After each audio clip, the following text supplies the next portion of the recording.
En estos momentos vamos a escuchar la palabra de Dios. Dispón tu corazón para que el mensaje llegue hasta lo más profundo de tu ser.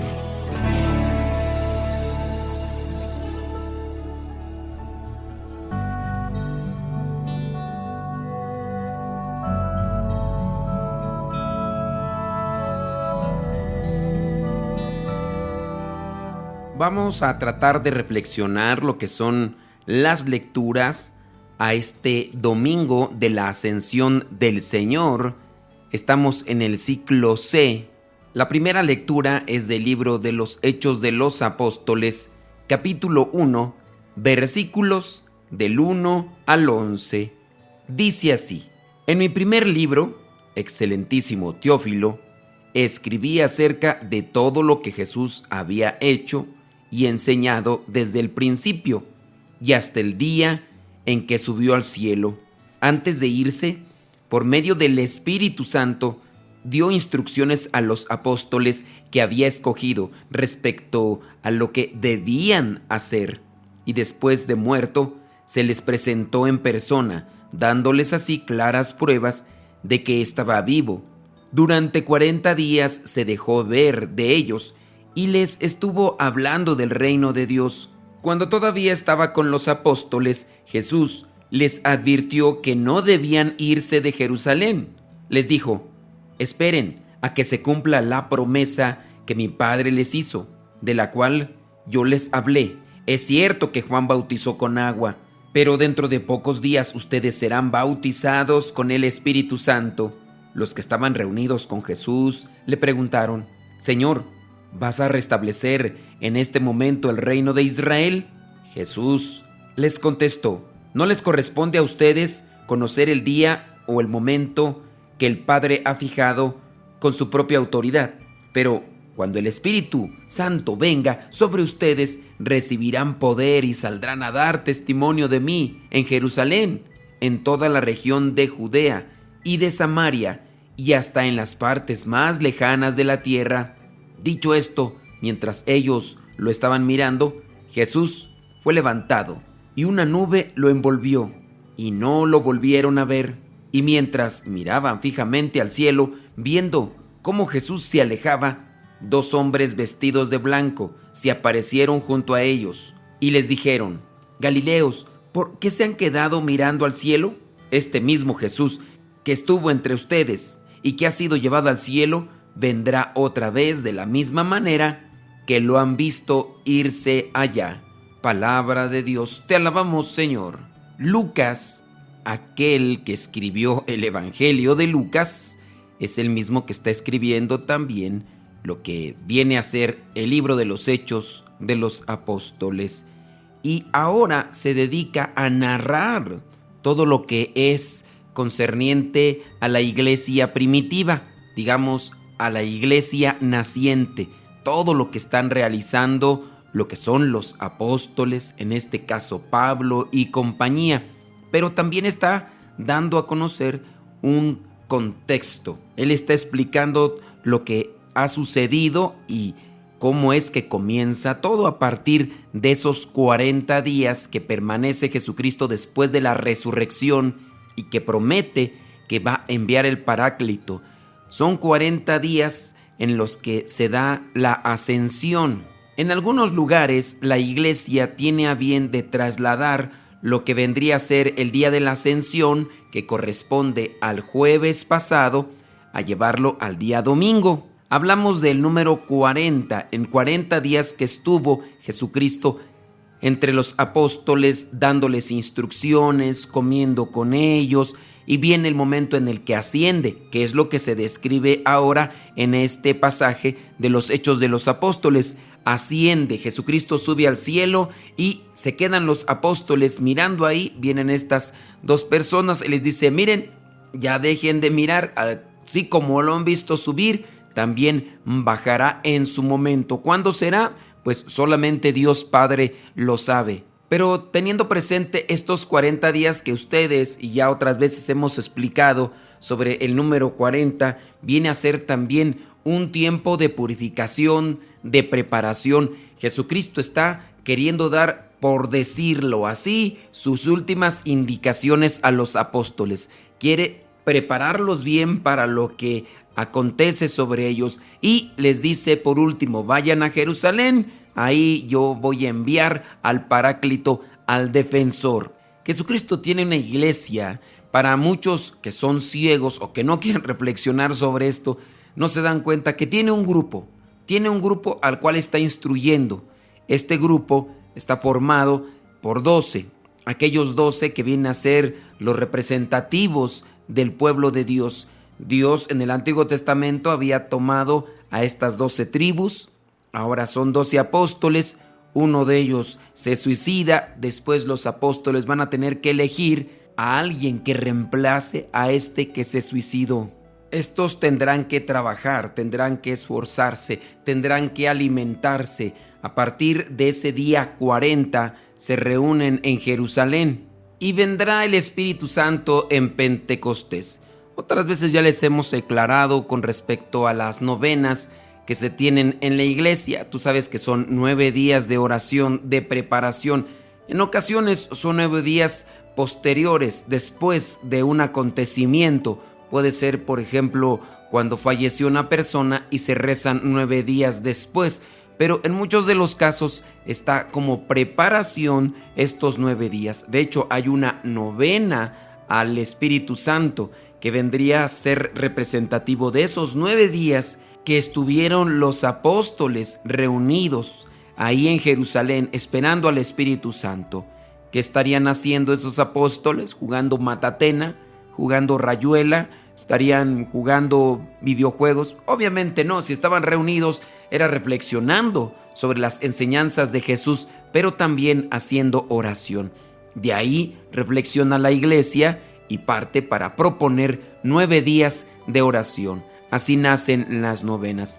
¿Qué nos queda como reflexión o qué podemos sacar nosotros como reflexión de esta primera lectura? Que necesitamos prepararnos para recibir al Espíritu Santo, pero también necesitamos prepararnos para salir a misionar. Hay que recibir las instrucciones de lo que es Jesús, la enseñanza de Jesús, pero también hay que hacer oración. No basta tener el conocimiento, sino también dejar que el Espíritu Santo nos ilumine. En tu situación familiar, en tu situación laboral, muchas de las veces necesitas la luz, necesitas instrucción de la sabiduría que es Dios. Por eso, pues yo creo viene a bien darse un tiempecito. Aquí fueron 9 días en una novena, fueron 9 días haciendo oración, esperando al Espíritu Santo.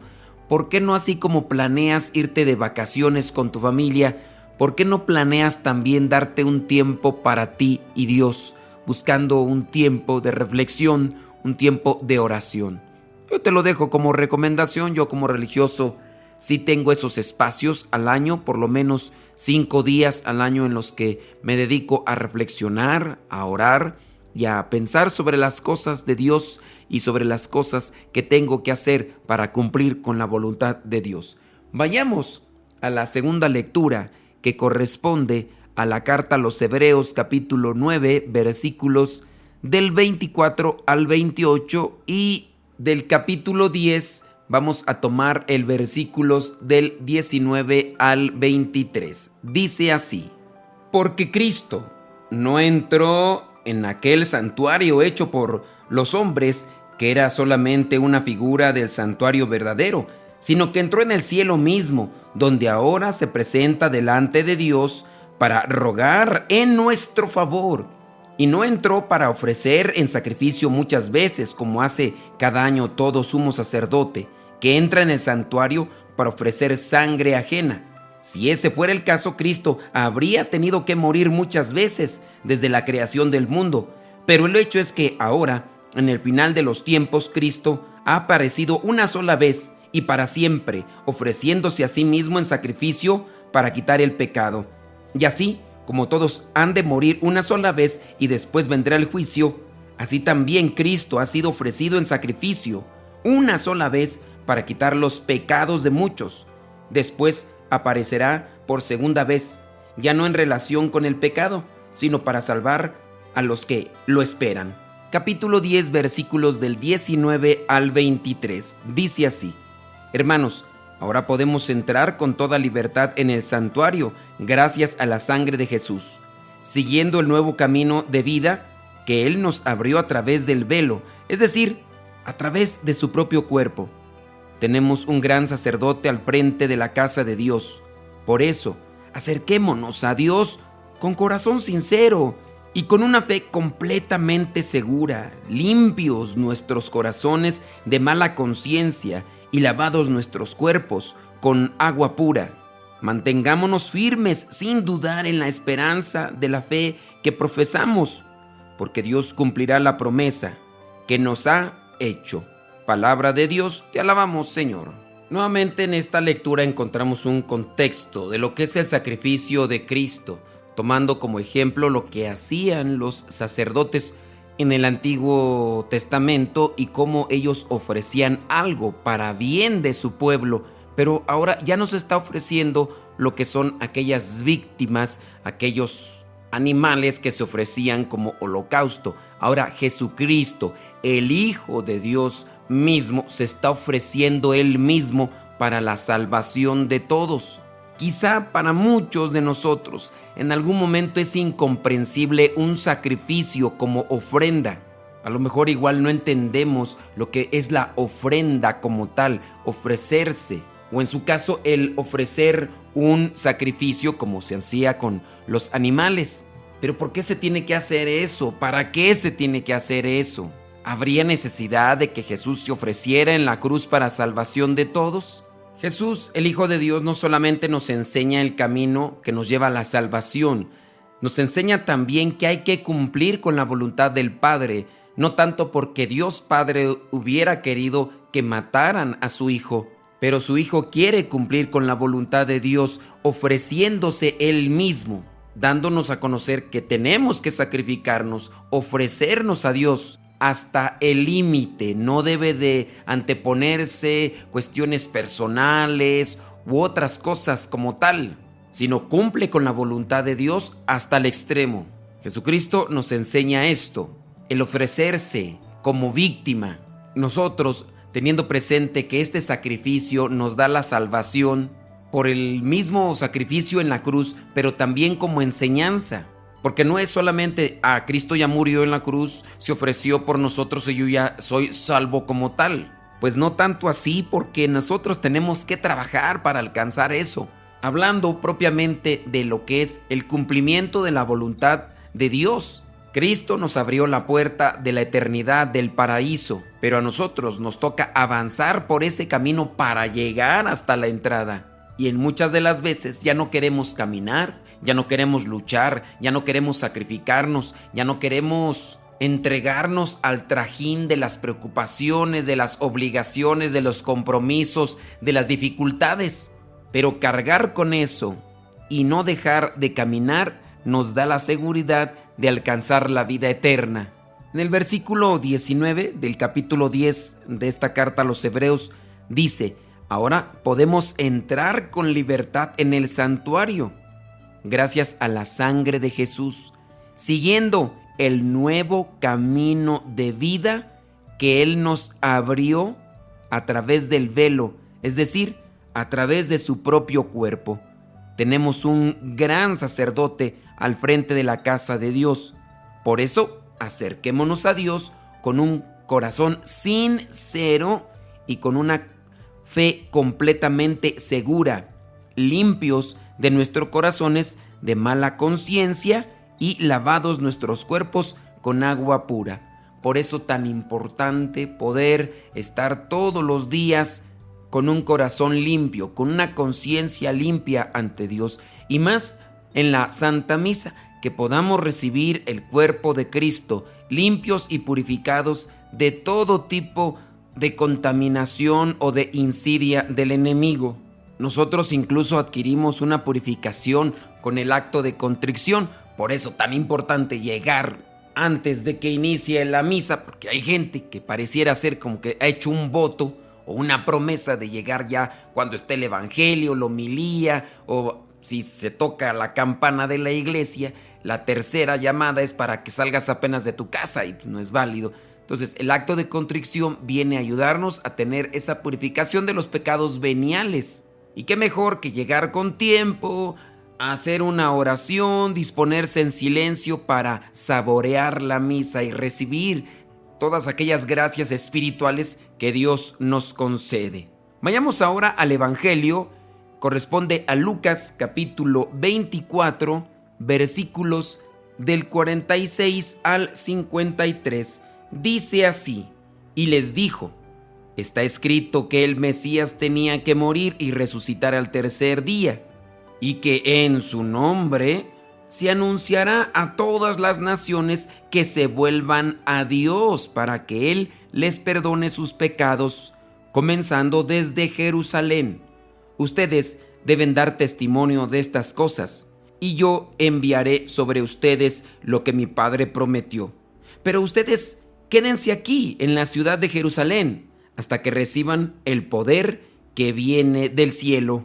Luego Jesús los llevó fuera de la ciudad hasta Betania, y alzando las manos los bendijo, y mientras los bendecía, se apartó de ellos y fue llevado al cielo. Ellos, después de adorarlo, volvieron a Jerusalén muy contentos, y estaban siempre en el templo alabando a Dios.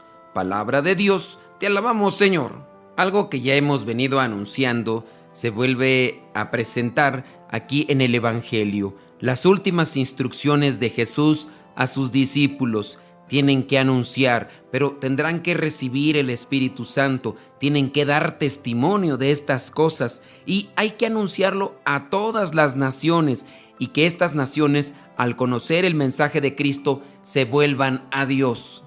El comprometernos a ser cristianos no debe ser únicamente una cuestión ideológica de anunciar a Cristo, el perdón y la misericordia, sino que se debe de aplicar en cuestiones realmente concretas, vivir perdonándonos, ayudándonos mutuamente, teniendo presente que si nosotros componemos ese caminar hacia el encuentro de Dios, vamos a alcanzar la salvación. Es algo que se ve un tanto distante. Sin ser pesimistas, podemos decir que nos hace falta mucho, y más cuando te toca escuchar que entre nosotros mismos, como cristianos, seguidores de Cristo, que buscamos ese camino que nos lleve a la santidad, encontramos tantos malos testimonios por parte de unos y por parte de otros. Ya comienzan por ahí a difundir que cierto sacerdote o cierto obispo hizo esta cosa, o ya también tú conoces que cierta persona que está en una iglesia, en un grupo parroquial, o el sacristán o el encargado de no sé qué, y comienzas a escuchar cosas realmente desconectadas de lo que vendría a ser la figura cristiana. El chisme, la calumnia, la burla, la infidelidad, el sacrilegio, tantas cosas que se dan. Ser cristiano no es solamente apegarse a cuestiones devocionales, a cuestiones repetitivas de oración. Ser cristiano equivale a comprometerse realmente a dejar huella en esta vida. ¿De qué sirve pues incluso hasta tatuarte alguna imagen religiosa si en tu corazón no llevas a Cristo?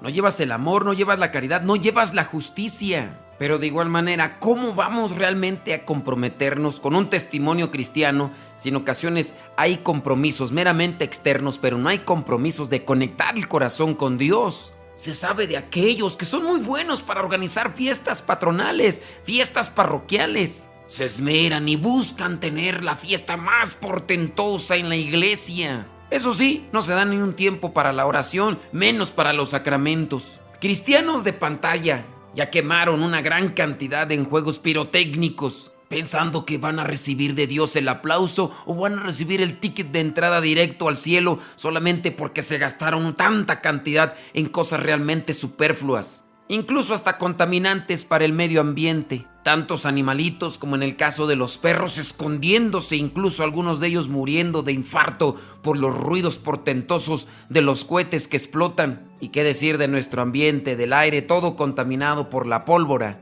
Pero eso sí, algunos bien contentos porque pensando que con eso ya Dios les va a aplaudir, o que la Virgencita, o que el santo. Y pregúntales a muchos de estos que son encargados de armar las fiestas patronales a ver si se confesaron. Pregúntales a ver si es que tienen una vida de piedad, una vida llena de gracia. Y ojo, no estoy generalizando, no digo todos, pero lamentablemente hay muchos de estos casos. Y también se puede aplicar para aquel que está al frente de aquel grupo de iglesia que realiza cierto tipo de devociones, cuestiones piadosas, muchos golpes de pecho, pero también cuando llega a la casa golpea a la mujer. También cuando llega a la casa ni siquiera un abrazo da a sus hijos. Candil de la calle y oscuridad de su casa, habla mucho de Dios, pero con su familia no lo pone en práctica. Tenemos realmente que convertirnos. Y esto también aplica para nosotros como ministros, sacerdotes, diáconos y obispos, hablando mucho de Dios, pero con las personas no lo ponemos realmente en práctica. Somos elitistas o solamente buscamos aprovecharnos de las personas para recibir aplausos o en su caso algunas cosas materiales, para darnos cierto tipo de lujos porque lo merecemos por habernos entregado a Dios.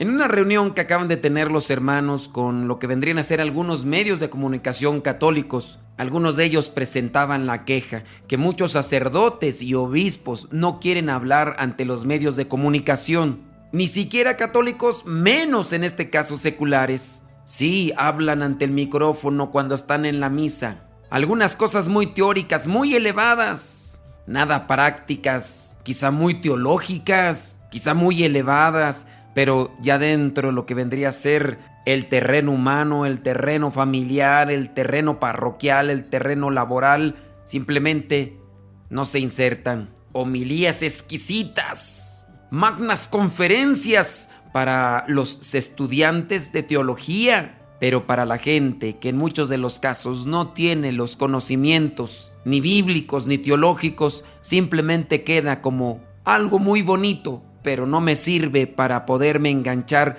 o poderme encarrilar con las cosas que me pide Dios día con día. Teniendo presente la promesa que el Señor ha hecho de enviar a su Espíritu Santo para que nos ilumine, hay que dejarnos iluminar por Él para realmente tomar el carril que nos lleva a la vida eterna. La bendición de Dios Todopoderoso, Padre, Hijo y Espíritu Santo, descienda sobre cada uno de ustedes. Soy el Padre Modesto Lule de los misioneros servidores de la palabra. Vayamos a vivir el Evangelio. Lámpara es tu palabra para mis pasos, luz en mi sendero.